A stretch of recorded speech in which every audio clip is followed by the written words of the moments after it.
Hello everyone. आपके सामने ये जो दो स्ट्रक्चर है उसमें से एक टोरॉइड है और दूसरा सोलेनॉइड है। तो टोरॉइड और सोलेनॉइड में बेसिक डिफरेंस यही है कि ये एक रिंग टाइप का स्ट्रक्चर होता है और सोलेनॉइड का एंड ओपन होता है।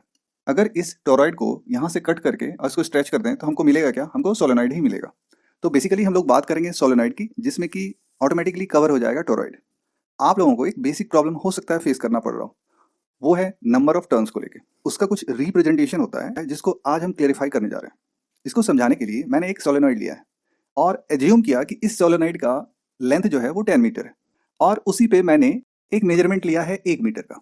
इस 1 मीटर में अगर नंबर ऑफ टर्न मेरा 4 आ रहा है तो क्या इस इंफॉर्मेशन के थ्रू आउट मैं ये टोटल नंबर ऑफ टर्न इस सोलेनॉइड का निकाल सकता हूँ? तो आंसर होगा हाँ। 1 मीटर में अगर हमारा नंबर ऑफ टर्न्स 4 है तो 10 मीटर के लेंथ में ये नंबर ऑफ टर्न्स कितना हो जाएगा? 40। यानी कि हम इस कैलकुलेशन के बिहाफ पे टोटल नंबर ऑफ टर्न आसानी से कैलकुलेट कर सकते हैं। तो जनरली जो वेरिएबल्स यूज होता है इन सब के डेरिवेशन या फिर न्यूमेरिकल बनाते समय वो है स्मॉल एन और कैपिटल एन। ठीक है, तो स्मॉल एन किस चीज को रिप्रेजेंट कर रहा है? वो है number of turns in 1 metre या नंबर ऑफ टर्न्स पर यूनिट लेंथ, जिसको कि हम स्मॉल एन से रिप्रेजेंट करते हैं, क्योंकि यहाँ 4 है। अब टोटल लेंथ ऑफ सोलेनॉइड इसको एल से भी रिप्रेजेंट किया जाता है और एच से भी रिप्रेजेंट किया जाता है, जो कि मैंने यहाँ एज्यूम किया है 10 मीटर। ओके, तो जैसे मैंने 4 इंटू 10 किया था, यानी 1 मीटर में नंबर ऑफ टर्न्स को टोटल लेंथ ऑफ सोलेनॉइड से मल्टीप्लाई करके टोटल नंबर ऑफ टर्न्स निकाल लिया था। उसी तरह यहाँ देखो कि total number of turns find करने के लिए एन, जो कि एक यूनिट लेंथ में नंबर ऑफ टर्न्स है, जो कि 4 माना गया था, वो है, इंटू लेंथ जो कि यहाँ 10 मीटर है, और यहाँ हमने एज्यूम किया या तो एल हो सकता है या फिर एच हो सकता है।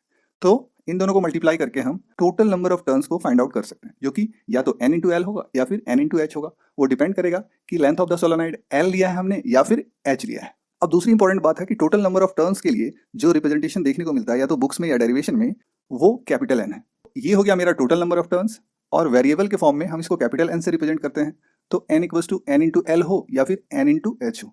तो जब हमारे पास टोटल नंबर ऑफ टर्न है और लेंथ ऑफ द सोलेनॉइड है, तो क्या हम यूनिट लेंथ में नंबर ऑफ टर्न्स को निकाल सकते हैं? तो डेफिनेटली हाँ। इससे जब हम निकालेंगे number of turn in unit length तो हो जाएगा कैपिटल एन अपॉन एल, और इससे निकालेंगे तो capital n upon h, depending upon the length of solenoid.